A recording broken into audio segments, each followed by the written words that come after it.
Hello everyone, நான் Madan Gowri and hello my dear MG squad. ஆட்சி அமைச்சு வந்து ஒரு 2 நாள் தான் ஆகுது. ஆனா அதுக்குள்ள டிவிகேவோட கவர்மெண்ட்ல என்னெல்லாமோ நடக்க ஆரம்பிச்சிருச்சு. ஒரு டெய்லி வந்து நம்ம பார்த்தோம்னா அவ்வளோ நியூஸ் கவர்மெண்ட் பத்தி வந்துகிட்டே இருக்குது. கவர்மெண்ட்டுக்குள்ள நடக்கிற விஷயங்களை வந்துட்டு இருக்குது. அதுல கண்டிப்பா எல்லாரோட அட்ராக்ஷனையும் ஈர்த்தது என்னன்னு பாத்தீங்கன்னா வேலையா தமிழ்நாட்டோட சீஃப் மினிஸ்டர் விஜய் அண்ணா வந்து கிளம்பி போய் டிஎம்கேவோட ஹெட்டான எம்கே ஸ்டாலின் அவங்க வீட்டுக்கு போறாங்க. பிஎம்கேவோட ஹெட் வீட்டுக்கு போறாங்க. விசிகே ஹெட்டோட ஆஃபீஸ்க்கு போறாங்க. இப்படி ஒவ்வொருத்தங்க வீட்டுக்கா போயிட்டு இருக்காங்கல்ல, எதுக்காக போறாங்க அப்படின்னு யோசிக்கிறப்போ நிறைய பேர் இது வந்து ஒரு ஓகே, இது வந்து ஒரு பொலிட்டிக்கல் ரெஸ்பெக்ட், புதுசா வர்ற ஒரு கட்சி வந்து ஆல்ரெடி இருக்கக்கூடிய ஸ்டால்வார்ட்ஸ் கிட்ட பேசுறாங்கன்னு யோசிச்சாலும் இதுல ஒரு மிகப்பெரிய ரீசன் இருக்குது. இந்த pattern of people he is meeting அப்படி ஒரு ரீசன் இருக்குது. அது என்ன ரீசன் அப்படின்னு நான் நினைக்கிறேங்கிற ஒரு விஷயத்தை பார்த்துட்டு அது கூடவே ஒரு முக்கியமான விஷயம் என்னன்னு பார்த்தீங்கன்னா, நாளைக்கு ரொம்ப ரொம்ப ரொம்ப முக்கியமான ஒரு நாள் வந்து டிவிகேவோட லைஃப் டைமுக்கு நாளைக்கு இருக்குது. என்ன மேட்டர் அப்படின்னு பார்த்தீங்கன்னா, floor test is going to happen. அசெம்பிளிக்குள்ள எங்க கிட்ட மெஜாரிட்டி இருக்குது அப்படின்னு சொல்லிட்டு தாவேகா நிரூபிக்க வேண்டிய ஒரு கட்டாயம் நாளைக்கு இருக்குது. 117 எம்எல்ஏஸ் வந்து அவங்களுக்கு சப்போர்ட்டா இருக்கணும். டிவிகே சொந்தமா ஜெயிச்சது எவ்வளோன்னு பார்த்தீங்கன்னா 107 தான். அப்போ மீதி இருக்கக்கூடிய 10 எம்எல்ஏஸ் வந்து மத்த 5 கட்சியில இருந்து அவங்களுக்கு சப்போர்ட் பண்றாங்க. காங்கிரஸ்ல இருந்து சப்போர்ட் பண்றாங்க, கம்யூனிஸ்ட் பார்ட்டி ஆஃப் இந்தியால இருந்து சப்போர்ட் பண்றாங்க, மார்க்சிஸ்ட் சப்போர்ட் பண்றாங்க, விடுதலை சிறுத்தை கட்சிகள் சப்போர்ட் பண்றாங்க, ஐயுஎம்எல் சப்போர்ட் பண்றாங்க. இப்படி 5 கட்சிகள் ஒண்ணா சேர்ந்து சப்போர்ட் பண்ணி நாளைக்கு எல்லாரும் ஆமா நாங்க சப்போர்ட் பண்றோம்னு சொன்னதை ரிப்பீட் பண்ணி அசெம்பிளில நிரூபிச்சாதான் டிவிகேக்கு பிரச்சனை இல்லாம நெக்ஸ்ட் 6 மந்த்ஸ் ஓடும். அது என்ன மதன் 6 மந்த்ஸ் அப்படின்னு கேட்டீங்கன்னா, நெக்ஸ்ட் ஃப்ளோர் டெஸ்ட் கொண்டு வரணும்னு நினைச்சா அது வரைக்கும் அப்படி ஆயிடும் கண்டிப்பா. இதுக்கு நடுவுல டிவிகே வந்து ஒரு மாஸ்டர் பிளான் பண்ணி ஒரு பெரிய ஸ்டெப் எடுத்து 5 வருஷத்துக்கு பிரச்சனையே வராத அளவுக்கு ஒரு விஷயமும் சைடுல நடந்துட்டு இருக்குது. இதெல்லாத்தையும் தான் இன்னைக்கு வீடியோல நம்ம டீடைலா பார்க்க போறோம். அது கூடவே ஒரு முக்கியமான விஷயம் என்னன்னு பாத்தீங்கன்னா, இன்ட்ரெஸ்டிங்கா சில விஷயங்கள் இன்னைக்கு அசெம்பிளில நடந்துச்சு. ஒரு கோட் சூட் போட்டு ஒரு சீஃப் மினிஸ்டர் நமக்கு உட்கார்ந்துட்டு இருக்கிறதே வந்து கொஞ்சம் புதுசா இருக்குது. அப்படி உட்கார்ந்துட்டு இருக்கிற சீஃப் மினிஸ்டர் வந்து இன்னைக்கு மொதல் ஸ்பீச்லயே வந்து பாத்தீங்கன்னா குட்டி ஸ்டோரி சொல்லி ஆரம்பிக்கிறாரு. அந்த ஆடியோ லான்ச் அதே மாதிரி வந்து இன்னைக்கு ஒரு குட்டி ஸ்டோரி வந்து சொல்லி தான் ஆரம்பிச்சாரு. அது என்ன குட்டி ஸ்டோரி அப்படிங்கறது எல்லாத்தையும் பார்த்துட்டு டிவிகே கவர்மெண்ட் ஃபார்ம் ஆகி அவங்க முக்கியமா கொண்டு வந்த ஒரு முக்கியமான டெசிஷன். டிவிகேவோட கவர்மெண்ட்ல இருக்கக்கூடிய முதல் ஸ்டெப்பா வந்து டாஸ்மாக் நிறைய ஷாப்ஸ் வந்து க்ளோஸ் பண்ண போறாங்க அப்படிங்கிற ஒரு அனௌன்ஸ்மெண்ட் வர ஆரம்பிச்சிருக்குது. அதுவும் என்ன அப்படிங்கறத நம்ம பார்க்க போறோம். அண்ட் ஒரு கான்ட்ரோவர்சியிலும் கவர்மெண்ட் வந்து சிக்கி இருக்குது. அதுவும் என்னன்னு பார்க்க போறோம். சோ டீடைல்டா டிவிகேவோட ஃபர்ஸ்ட் ஃபியூ டேஸ் ஆக்டிவிட்டீஸ் அலசி ஆராய போறோம். முக்கியமா வந்து இந்த ஃப்ளோர் டெஸ்ட் வந்து எவ்வளவு இம்பார்ட்டன்ட்ங்கிறதுல இருந்து நம்ம ஆரம்பிப்போம். ஓகேவா? பட் அதுக்கு முன்னாடி நீங்க நம்ம சேனலை சப்ஸ்கிரைப் பண்ணலாம், சப்ஸ்கிரைப் பண்ணுங்க. அப்போனா தான் இந்த மாதிரி எல்லா விஷயத்தையும் நான் டெய்லி வீடியோவா போஸ்ட் பண்ணிடுவேன். பட் யூடியூப் உங்ககிட்ட கரெக்டா வந்து காமிக்கணும். தமிழ்நாட்டில் என்ன நடந்துட்டு இருக்குன்னு உலகத்துல எந்த மூலையில இருந்தாலும் எனக்கு 10 நிமிஷத்துல தெரியணும். எஸ்பெஷலி டிவிகே கவர்மெண்ட் நேஷனல் லெவல்ல எல்லாரும் பேசிக்கிட்டே இருக்காங்க. இந்த கவர்மெண்ட் என்னென்ன பண்ணுதுங்கிற எல்லா விஷயத்தையும் டிரான்ஸ்பரண்டா பக்காவா தெரிஞ்சுக்கிறதுக்கு மதன் கௌரி சேனலை சப்ஸ்கிரைப் பண்ணி எம்ஜி ஸ்குவாட்ல சேருங்க. அப்போனா தான் நான் போஸ்ட் பண்ற வீடியோ உங்களுக்கு கரெக்டா வந்து சேரும். நம்மளும் ஒண்ணா சேர்ந்து கேங்கா ஒரு 10 மில்லியன் ஃபாலோவர்ஸ் அடிச்சு ஒரு டைமண்ட் பட்டனும் வாங்க முடியும். எனிவே என்ன மேட்டர் அப்படின்னு பாத்தீங்கன்னா, தமிழ்நாட்டில் இருக்கக்கூடிய மொத்த நம்பர் ஆஃப் எம்எல்ஏஸ் வந்து 234. கரெக்டா? இந்த கதை நம்மளுக்கு எல்லாருமே மனப்படமா இருக்கும். டிவிகே வந்து எலெக்ஷன்ல நின்னாங்க, எல்லாருக்கும் இந்த நம்பர்ஸ்லாம் தெரிய ஆரம்பிச்சிருச்சு. சோ இந்த 234 எம்எல்ஏஸ் வந்து நிக்கிறப்போ அதுல வந்து மெஜாரிட்டி யார் வந்து கவர்மெண்ட் ஃபார்ம் பண்ணலாம் அப்படின்னு பாத்தீங்கன்னா, மேக்ஸிமம் நம்பர் ஆஃப் எம்எல்ஏஸ் ஓட சப்போர்ட் யாருக்கு இருக்கோ அவங்க வந்து ஆட்சி அமைக்கலாம். டிவிகேக்கு வந்து தேவையான நம்பர்ஸ் என்னன்னு பாத்தீங்கன்னா, ஆனா 117 தான். அது 234ல பாதி 118 தானே யோசிச்சீங்கன்னா அங்க தான் ஒரு ட்விஸ்ட் இருக்குது. அதுல ஆக்சுவலா 2 சீட்ல வந்து ஒரே எம்எல்ஏ நின்னு ஜெயிச்சிருக்காரு. அதனால வந்து இந்த தடவை இன்னைக்கு நிலமாப்படி பாத்தீங்கன்னா அசெம்பிளியோட ஸ்ட்ரென்த் வந்து 234 கிடையாது, 233 தான். அது யார் மதன் 2 இடத்துல நின்னு ஜெயிச்சதுன்னு கேட்டீங்கன்னா நம்ம விஜய் அண்ணா தான், சீஃப் மினிஸ்டர் தான். சோ அவர் வந்து இப்போ திருச்சியிலயும் நின்றுக்காரு, சென்னையிலயும் நின்றுக்காரு. கரெக்டா? அதுல ஒரு சீட் திருச்சியை குவிட் பண்றாங்க, சென்னையை ரீடைன் பண்றாங்க. அது ஒரு எம்எல்ஏவா தான் கன்சிடர் பண்ணுவாங்க, ரெண்டா கன்சிடர் பண்ண மாட்டாங்க. சோ இப்போ ஒரு எம்எல்ஏவா இருக்காங்க. சரியா? சோ 107 எம்எல்ஏஸ் வந்து டிவிகே கிட்ட இருக்காங்க. ஆனா டிவிகேக்கு தேவையான நம்பர்ஸ் என்ன 117. இதுக்கு சப்போர்ட் பண்றதுக்கு கம்யூனிஸ்ட் வந்து 2 கொடுக்குறாங்க, மார்க்சிஸ்ட் கம்யூனிஸ்ட் வந்து இன்னொரு ஒரு 2 சீட்ஸ் கொடுக்குறாங்க, காங்கிரஸ் வந்து ஒரு 5 கொடுக்குறாங்க, விசிகே வந்து ஒரு 2 கொடுக்குறாங்க, அப்புறம் ஐயுஎம்எல் வந்து ஒரு 2 கொடுக்குறாங்க. இப்போ இவங்க எல்லாரோட நம்பர்ஸையும் ஆட் பண்ணி தான் வந்து டிவிகே கவர்மெண்ட் வந்து மெஜாரிட்டியை காமிக்கணும். கரெக்டா? இதுல இருக்கக்கூடிய ஆட்கள் எல்லாத்தையும் பாருங்களேன். Congress, VCK, IUML, communist, Marxist இவங்க எல்லாருமே வந்து பாத்தீங்கன்னா டிஎம்கேவோட நின்னு எலெக்ஷனை ஜெயிச்சவங்க. இன்ஃபேக்ட் அவங்களுக்கு வந்த ஓட் எல்லாமே வந்து டிஎம்கே கவர்மெண்ட் ஃபார்ம் பண்ணனும்னு நினைச்சு வந்த ஓட்ஸ். கரெக்டா? இப்போ இந்த ஓட் அண்ட் அவங்களோட இப்போ அந்த கட்சியோட தலைவரும் வந்து ஆக்சுவலா யாருக்கு க்ளோஸா இருப்பாங்கன்னு யோசிச்சு பாருங்களேன். விசிகேவோட தலைவர்களா இருக்கட்டும், கம்யூனிஸ்ட் தலைவர்களா இருக்கட்டும், அப்புறம் வந்து ஐயுஎம்எல் தலைவர்களா இருக்கட்டும், காங்கிரஸ் தலைவர்களா இருக்கட்டும் இப்போ வந்து அவங்க டிவிகேவை சூஸ் பண்ணி சப்போர்ட் பண்ணணும்னு முடிவு பண்ணிட்டாங்க. இருந்தாலும் அவங்களுக்கு பல வருஷம் ரிலேஷன்ஷிப் யார் கூட இருந்திருக்குது இந்த பாஸ்ட்னு பாத்தீங்கன்னா டிஎம்கேவோட தான். சோ இன்னவே டிஎம்கே வந்து ஏதாவது ஓகே நம்ம வந்து போட்டு பார்க்கலாம்னு முடிவு பண்ணி ஏதாவது பண்ணி இந்த சுத்தி இருக்கிற கட்சிகளையும் இன்ஃப்ளூயன்ஸ் பண்ண முடிந்தால், இதெல்லாம் நடக்கும்னு சொல்லல, நடந்துச்சுனால் ஹைப்போதெட்டிக்கலி இந்த கவர்மெண்ட் வந்து இன்னைக்கு இல்லனாலும் என்னைக்குனாலுமே வந்து ஒரு ப்ராப்ளம்க்குள்ள போக வாய்ப்பு இருக்குது. கரெக்ட்டா இன்னைக்கு வந்து சப்போர்ட் கொடுக்கலாம், ஒரு 3 மாசம் கழிச்சு இல்ல நீங்க சப்போர்ட்டை வித்ட்ரா பண்ணுங்க ஏதாவது ஒரு பார்ட்டி கிட்ட சொல்லி அவங்களும் அதை ரெடி அக்செப்ட் பண்றாங்கன்னு வெச்சுக்கோங்க. அக்செப்ட் பண்ணுவாங்களான்னு தெரியாது, எனக்கு தெரிஞ்சு மோஸ்டா பண்ண மாட்டாங்க. பட் ஒருவேளை பண்ணாங்கன்னா why leave that risk அப்படின்னு கூட யோசிச்சிருக்கலாம். whatever said and done. so TVK government floor டெஸ்ட்ல பாஸ் பண்றதுக்கும் சரி, இத வந்து இந்த கவர்மெண்ட் வந்து 5 இயர்ஸ்க்கு அடுத்து கண்டினியூ ஆகிறதுக்கும் சரி, ஒரு முக்கியமான ரீசன் வந்து எல்லா லீடர்ஸுமே வந்து ரொம்ப வெஞ்சன்ஸ் வச்சு எப்படியாவது இழுத்தறணும் அப்படின்னு யோசிச்சாங்கன்னா அது பிரச்சனை ஆயிடும். எல்லாரும் கூடயுமே ஒரு கார்டியல் ரிலேஷன்ஷிப் தேவை, காலத்தின் கட்டாயமும் அதுதான் டிவிகேக்கு அதுதான் தேவையும் கூட. சோ அது ஒரு ரீசனா இருக்கலாம். ஆர் ஜென்யூனாவே வந்து நான் வந்து புதுசா ஒரு கவர்மெண்ட் ஃபார்ம் பண்ணிருக்கேன், எனக்கு எல்லாருக்கும் ஃப்ரெண்ட்ஸா இருக்கணும் அப்படின்னு நினைச்சிட்டு இருக்கிறதுலயே இந்த ஒரு 5 நாளுக்கு முன்னாடி வரைக்கும் ஒரு 15 டேஸ் முன்னாடி வரைக்கும் அவ்வளோ காரமா வந்து எல்லாரும் மாத்தி மாத்தி பேசிக்கிட்டாங்க, அவ்வளோ மாத்தி மாத்தி சாடி இருப்பாங்க.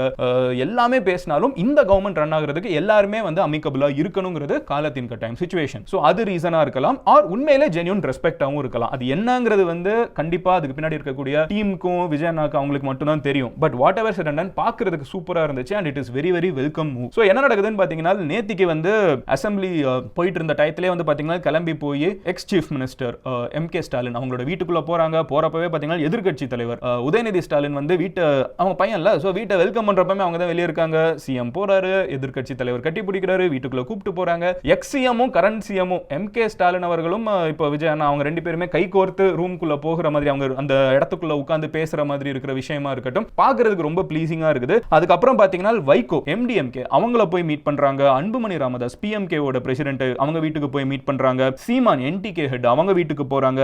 ஐயுஎம்எல் ஓட ஆபீஸ்க்கு போறாங்க, அங்க வந்து இருக்கிற லீடர்ஸை மீட் பண்றாங்க. விசிகே ஆபீஸ் போறாங்க, அங்க இருக்கிற லீடர்ஸை மீட் பண்றாங்க. இதுக்கு நடுவுல இன்னொரு ஒரு ட்விஸ்ட், 5 வருஷத்துக்கான சிமெண்ட் பண்றதுக்கு ஒரு ஸ்கெட்ச் போட்டுருக்காங்கன்னு எனக்கு தோணுதுன்னு நான் சொன்னேன்ல. என்ன மேட்டர்னு பாத்தீங்கன்னா இப்போ ஏடிஎம்கேல வந்து எம்எல்ஏஸ் இருக்காங்க. இப்போ டிவிகே வந்து இந்த 10 சீட்டுக்கு 5 கட்சியை நம்பி இருக்க வேண்டியது இருக்குது. இன்னொரு சைடு ஏடிஎம்கேல நிறைய எம்எல்ஏஸ் இருக்காங்க, ஆனா தேர்டா இருக்காங்க. அவங்க நினைச்சாலும் கவர்மெண்ட் ஃபார்ம் பண்ண முடியாது. அந்த எம்எல்ஏஸ்க்குள்ள ஒரு குழப்பம் இருக்குதுங்கிறது பரவலா பப்ளிக்கா வந்துட்டு இருக்கக்கூடிய நியூஸ். அதுல ஒரு ஃபேக்ஷன் வந்து இபிஎஸ் ஓட தலைமையிலையும், இன்னொரு ஃபேக்ஷன் வந்து மத்த எம்எல்ஏஸ் சண்முகம் அவங்களோட தலைமையிலயா இருக்கட்டும், எஸ்பி வேலுமணி தலைமையிலயா இருக்கட்டும், இவங்க கூட வந்து சில பேர் இருக்காங்க. இப்போ இங்க வந்து ஒரு 30 எம்எல்ஏஸ் வரைக்கும் இருக்காங்கன்னு சொல்றாங்க. இந்த 30 எம்எல்ஏஸ் வந்து டிவிகேக்கு சப்போர்ட் பண்ணணும்னு முடிவு பண்ணிட்டாங்கன்னா சடன்லி இவங்க வந்து வச்சிட்டு இருக்கக்கூடிய 107 அப்படிங்கிற நம்பர் வந்து 140 கிட்ட போய்டும். ஆல்ரெடி அப்புறம் இன்னொரு ஒரு 10 பேர் வந்து இப்ப சப்போர்ட் பண்ணிருக்காங்கல, மொத்தமா டிவிகே கவர்மெண்டோட நம்பர்ஸ் வந்து 150 கிட்ட போய்டும். ரொம்ப பெர்ஃபெக்ட்டான ஒரு ஆட்சி கொடுக்க முடியும், எந்த ஒரு கவலையும் இருக்க தேவையில்ல, ஸ்ட்ராங்கான டிசிஷன்ஸ் எடுக்க முடியும். ஜெனரலாவே பாத்தீங்கன்னா இந்த மாதிரி நம்பர்ஸ் வந்து சம்டைம்ஸ் கம்மியா இருக்கிறப்போ இருக்கிற பெரிய பிரச்சனை என்னன்னா பெரிய டிசிஷன்ஸ் ரொம்ப ஸ்ட்ராங்கா எடுக்க முடியாது. ஏன்னா வந்து நம்ம எடுக்கக்கூடிய டிசிஷன்ஸ்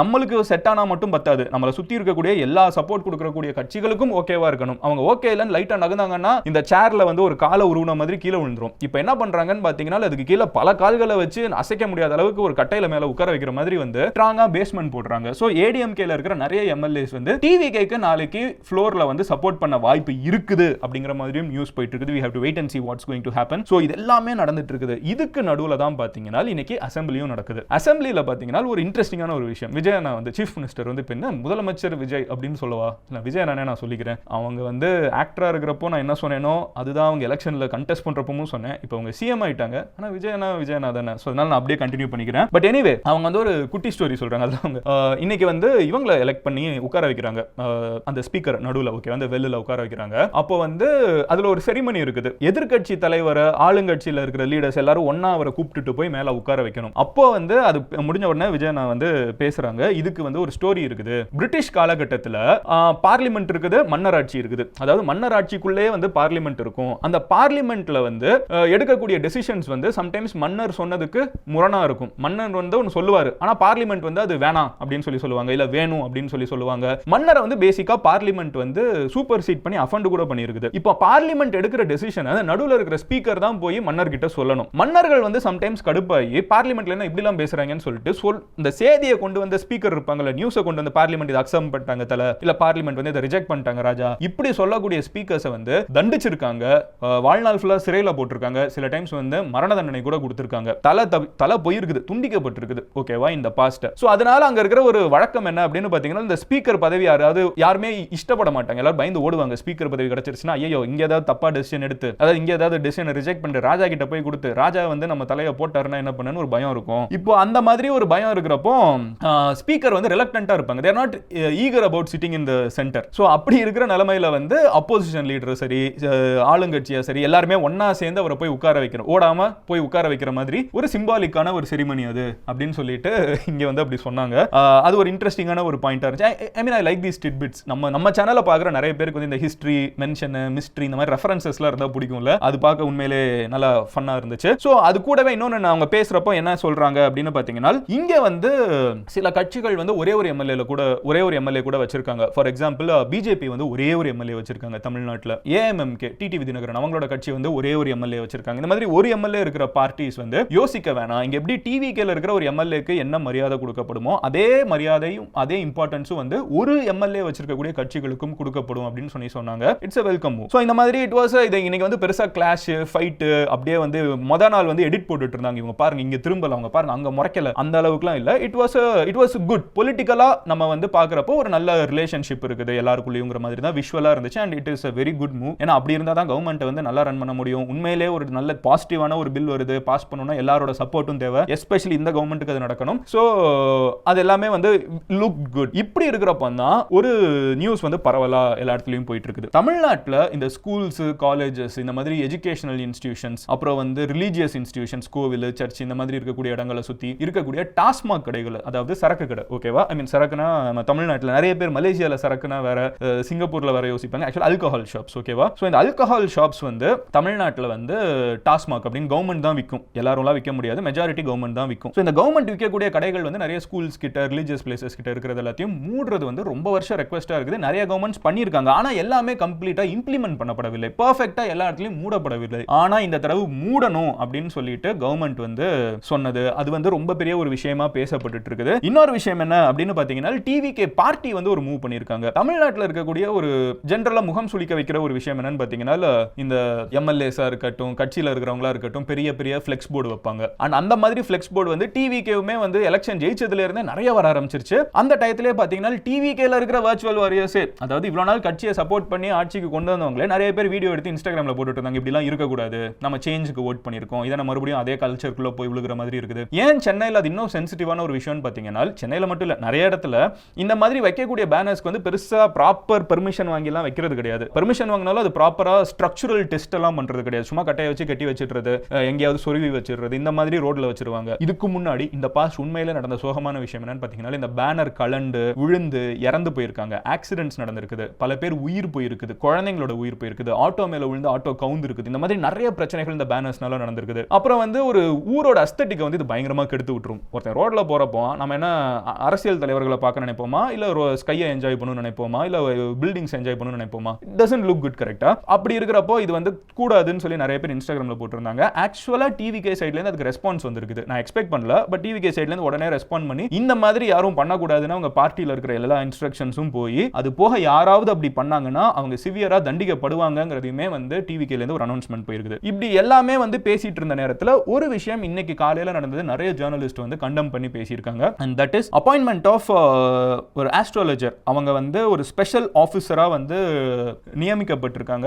இதை வந்து நிறைய பேர் என்னங்க இது வந்து நல்ல ப்ராக்ரெசிவான கவர்மெண்ட் அதுன்னு சொல்லிட்டு ஒரு ஆஸ்ட்ராலஜரை நியமிச்சிருக்கீங்க அப்படின்னு சொல்லிட்டு கிரிட்டிக்ஸ் வந்து நிறைய பேர் கிரிட்டிசைஸ் பண்ணிட்டு இருக்காங்க. டிவிகேவோட சப்போர்ட்டை வந்து இப்போ கொடுத்துட்டு இருக்கக்கூடிய விடுதலை சிறுத்தை கட்சிகள் அவங்க என்ன சொல்றாங்கன்னா, அவர் வந்து ஆஸ்ட்ராலஜர்ங்கிறது அவர் profession, one of the profession. But அவர் மெயினா யாருன்னு பார்த்தீங்கன்னா கட்சியில் இருக்கக்கூடிய ஒரு மெம்பர். அவர் வந்து கட்சியில் வந்து எக்ஸிகியூட்டிவ் போஸ்ட் வேற ஹோல்டு பண்றாரு. அப்போ அவங்க கவர்மெண்ட் வரப்போ அவருக்கு அந்த ஜாப் கொடுக்கிறது வந்து ஒரு பெரிய விஷயம் கிடையாது. அவர் பண்ற ஒரு வேலை இதா இருக்குங்கிறதுக்காக அதை வந்து நம்ம ஓரம் கட்ட முடியாதுன்னு சொல்லிட்டு இவங்களும் சொல்லியிருக்காங்க. But I leave that up to you. அது வந்து சோஷியல் மீடியால இது ஒரு பெரிய டிஸ்கஷனா வந்து இன்னைக்கு காலையில இருந்து பேசப்பட்டு இருக்கிற ஒரு விஷயம். அப்புறம் பாத்தீங்கன்னா எந்தெந்த ஆஃபீஸர்ஸ் வந்து நிறைய பேர் மாறுறாங்க. தமிழ்நாட்டில் இவ்வளவு நாள் இருந்த ஆஃபீஸர்ஸ் வந்து மாத்தி புதுசா ஒரு பஞ்ச் ஆஃப் ஆஃபீஸர்ஸ் வந்து ஆஃபீஸர்ஸ் அதே ஆஃபீஸர்ஸ் தான், பட் நிறைய ரீஅலைன்மெண்ட் நடந்துட்டு இருக்குது. புதுசா வேற வேற பதவிகள் கொடுக்கப்படுது, வேற வேற போஸ்ட்டுக்கு மாத்தப்பட்டு இருக்காங்க. ஒரு ரீஸ்ட்ரக்சரிங் ஆஃப் த கவர்மெண்ட் நடந்துட்டு இருக்கு அப்படின்னு நம்ம சொல்லலாம். மோஸ்டா இதுக்கு முன்னாடி இருந்த கவர்மெண்ட்ஸோட கேரி ஆன் வந்து ரொம்ப கம்மியா இருக்குது. புதுசா தான் எல்லாமே நடந்துட்டு இருக்குது. சோ இதெல்லாம் தான் first few days of TVK government நடந்திருக்கிறது. அதுல முக்கியமான விஷயம் என்னன்னு பாத்தீங்கன்னா, நாளைக்கு ஃப்ளோர் டெஸ்ட். சோ நம்மளுக்கு வந்து இந்த ப்ராசஸ்ல இத பத்தி இவ்வளவு ஏன் பேசணும் அப்படின்னு யோசிச்சீங்கன்னா, எனக்கு ரொம்ப எக்ஸைட்டிங்கா இருக்குது. இதெல்லாம் இதுக்கு முன்னாடியும் நடந்திருக்குது, ஒவ்வொரு தடவை நடந்துகிட்டே தான் இருந்திருக்குது. பட் இந்த தடவை தான் மக்களுக்கு வந்து இன்னும் curiosity, because we have a star in the post of chief minister. Coat போடுறாரு, வராரு, வித்தியாசமா எல்லாம் இது வரைக்கும் நடந்துட்டு இருந்தது தான். பட் எப்பவுமே நடக்கிறதுன்னு ஒன்று பார்த்துட்டு திடீர்னு ஒன்று புதுசா யாரோ ஒரு ஆள் வந்து பண்றப்போ எல்லாருக்குமே ஒரு கியூரியாசிட்டி இருக்கும். எஸ்பெஷலி விஜயனா மாதிரி ஒரு ஸ்டார் இருக்கப்போ நிறைய பேருக்கு வந்து என்னதான் பண்றாங்கன்னு பார்ப்போம், என்ன ப்ராசஸ் இது. இப்போ ஒண்ணுமே இல்ல, இந்த அப்போசிஷன் லீடர் வந்து ஸ்பீக்கரை கொண்டு போய் உட்கார வைக்கணுங்கிற ஒரு ப்ராசஸே வந்து எத்தனை பேர் கவனிச்சிருப்போம். பட் இது எல்லா கவர்மெண்ட்லயுமே நடந்த ஒரு விஷயம் தான். 5 வருஷத்துக்கு ஒரு தடவை நடந்துகிட்டே தான் இருக்குது. பட் இதை நம்ம இவ்வளவு பேசுறோம் பாத்தீங்களா. அதே மாதிரி வந்து இந்த ஃப்ளோர் டெஸ்ட் வந்து எப்பவுமே நடந்திருக்கிறது தான். பட் இந்த தடவை அதிகமா பேசப்படுறது காரணம் ஒன்னு கவர்மெண்ட் கிட்ட அந்த நம்பர்ஸ் இல்ல, பட் இன்னொன்னு அங்க என்னதான் நடக்குதுங்கிற இந்த நியூஸ் வந்து பயங்கர ஹையா இருக்குது. இதுக்கு நம்ம தமிழ் சேனலையோ இல்ல நம்ம மதன் கௌரியோட யூடியூப் சேனல் நம்ம மட்டும் தேவையில்லை. நீங்க இன்டர்நேஷனல் லெவல்ல பாத்தீங்கன்னாலே ஏகப்பட்ட மேகசின்ஸ்ல இதை பத்தி ஆர்டிகல்ஸ் வந்துட்டு இருக்குது. நேஷனல் லெவல்ல இது அடிக்கடி பிரைம் டைம்ல பிக் பண்றாங்க. which means இத மக்கள் பாக்குறாங்க, விரும்புறாங்க, அதை பத்தி தெரிஞ்சுக்கணும்னு நினைக்கிறாங்க. தமிழ்நாட்டுல மட்டும் இல்ல, நிறைய இடத்துல இது வந்து அதனால தான் அதிகமா பேசப்பட்டு இருக்கிற ஒரு விஷயமா இருக்குது. சோ முடிஞ்ச அளவுக்கு நாளைக்கு ஃப்ளோர் டெஸ்ட்ல என்ன நடக்குது, அந்த ப்ராசஸ் எப்படி நடந்துச்சு, ஃப்ளோர் டெஸ்ட்ல டிவிகே கவர்மெண்ட் எப்படி பெர்ஃபார்ம் பண்ணாங்க, எத்தனை பேர் டிவிகே கவர்மெண்ட்டுக்கு சப்போர்ட் பண்ணி இந்த கவர்மெண்ட் வேணும்னு கேட்டிருக்காங்க, எத்தனை பேர் வேணாம் எங்களுக்கு வந்து நாங்க சப்போர்ட் கொடுக்கலன்னு சொல்லியிருக்காங்க. இந்த டீடைல்ஸ் எல்லாத்தையுமே நான் நாளைக்கு வீடியோல உங்ககிட்ட டீடைல்டா அப்டேட் பண்றேன். அந்த மாதிரி தமிழ்நாட்டோட அரசியல் எல்லாத்தையுமே ஃபுல் டீடைல்டா பக்காவா ஆனா ஈஸியா புரிஞ்சுக்கிறதுக்கு மதன் கௌரி சேனலை சப்ஸ்கிரைப் பண்ணி எம்ஜி ஸ்குவாட்ல சேருங்க. எந்த பயசும் இல்லாம என்ன நடந்துட்டு இருக்குங்கிற எல்லா விஷயத்தையும் உங்ககிட்ட டிரான்ஸ்பரண்டா வைக்க வேண்டியது என்னோட வேலை. I will keep doing it. நாளைக்கு உங்களோட ஒரு வீடியோல பார்க்குறேன். உங்க வேலை சப்ஸ்கிரைப் பண்ணி எம்ஜி ஸ்குவாட்ல சேர்ந்து வேகமா அந்த 10 மில்லியன் கிட்ட கொண்டு போறோம். நம்ம சேர்ந்து போறோம், நம்ம எல்லாம் ஒன்னா தான் போறோம். ஓகேவா? ஐ see you tomorrow. Love you all. Take care. Bye. Cheers MGs.